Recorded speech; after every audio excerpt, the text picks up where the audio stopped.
Welcome to the game presentation and gameplay basics. The Last Kingdom awaits.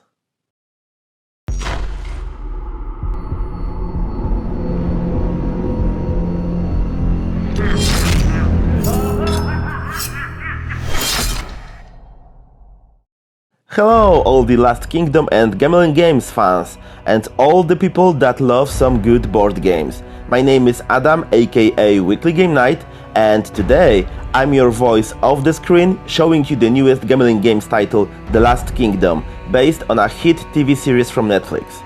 It's not tiny anymore, but definitely epic. In this video, I will show you the game components, gameplay basics, and as a bonus content, you can see all the leaders, heroes and their cards. Fasten your seatbelts and let's go!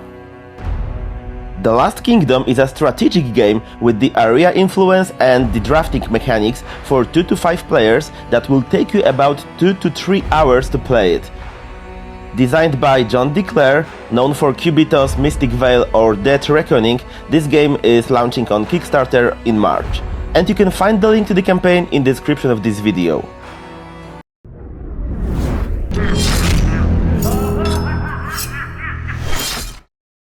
The Last Kingdom takes us to the era of war between the Saxons and Danes. Throughout the 2 rounds of the game, players will clash in each of the 5 Saxon kingdoms to gather the most points and ultimately become the most influential ruler that will shape the fate of the new nation. Instead of the usual choose-your-faction approach, the game author decided that the players will choose only their leader, and much like in the Netflix series, they will weave between the 2 warring sides, Danes and Saxons, showing allegiance to one of them, but also changing that allegiance when they see fit. In the game, you will find a plethora of cards and actions that will influence the game board and allow you to move, add or remove armies, place and move heroes, and there is a good dose of useful trick cards that can give you action or victory points boost, change your affinity or even move the conflict to another region. Plenty of ways to surprise your opponents. This game introduces the idea of allegiance. Each player will take part in each of the 5 conflicts per round, and the victory points will be received depending if you are on the winning side or not.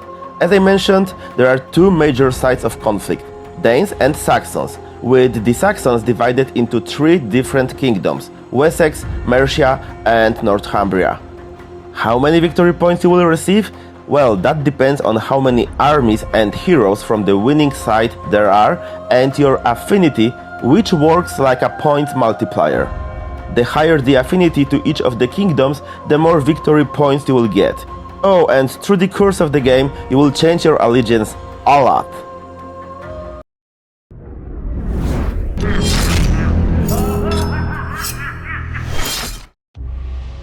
To start the game, first you're gonna choose leaders. Each leader has an individual permanent skill, movement action, starting affinity, and its miniature. All the Netflix series fans will be satisfied. In the game, you're gonna find all the key characters: Uhtred, King Alfred, Ragnar the Younger, Brida, Edefled, Edewold, brothers Eric and Siegfried, and many others. And if that's not enough, there's also plenty of heroes known from the Netflix production that you can hire to aid your cause by playing their cards. The cool thing about the game is that not used leaders take part in the game as heroes available for hire, and you can even hire King to be Alfred himself to aid your cause.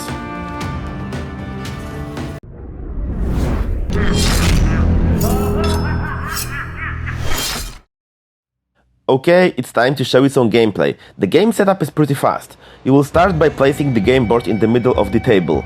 Next, give each player his starting leader, along with starting cards, starting action points, leader miniature, allegiance token, and screen to hide your points. Next, place armies in the reserve area, put some tokens nearby, and place conflict and succession tokens in the proper kingdoms. Finally, prepare the game board by placing starting armies in the respective kingdoms. That's it, you are good to go within 5 minutes. There are 5 conflicts in each of the 2 rounds of the game, and you will start the round by drafting 4 cards.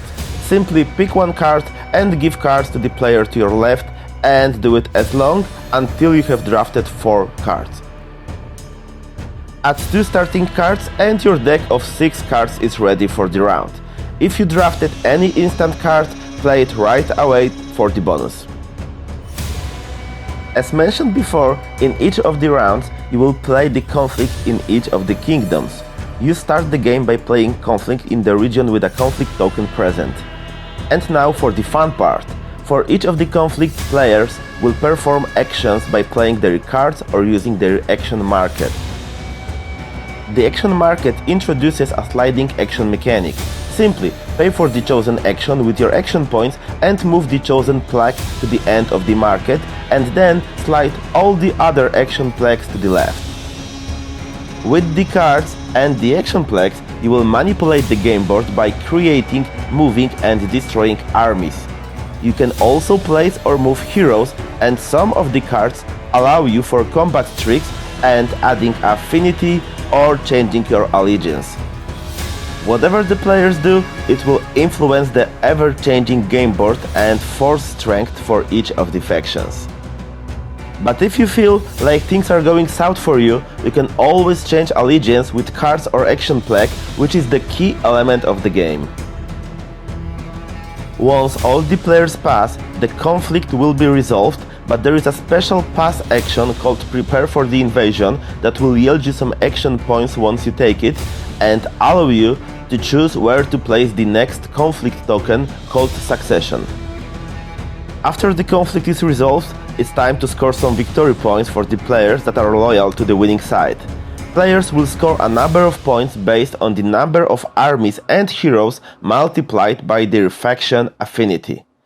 All the losing players will receive action points, a really nice catch-up mechanism that, if combined well with the invasion, can yield you plenty of action points.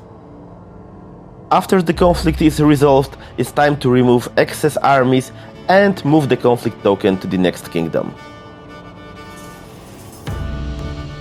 And so the game goes. First, resolve conflict in all of the 5 kingdoms. Next, it's time for the second and the final game round that you will start by drafting a new set of stronger cards and retrieving your 2 leader cards to create your hand for that round.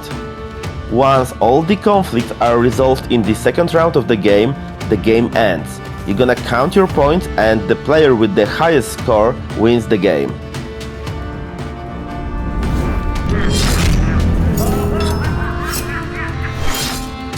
Okay, now that you know what the Last Kingdom is all about, here is the promised bonus content. All the leaders with their cards and all the heroes for you to see. Don't forget to check the Last Kingdom on Kickstarter. Thanks for watching and remember, Bebenburg is mine!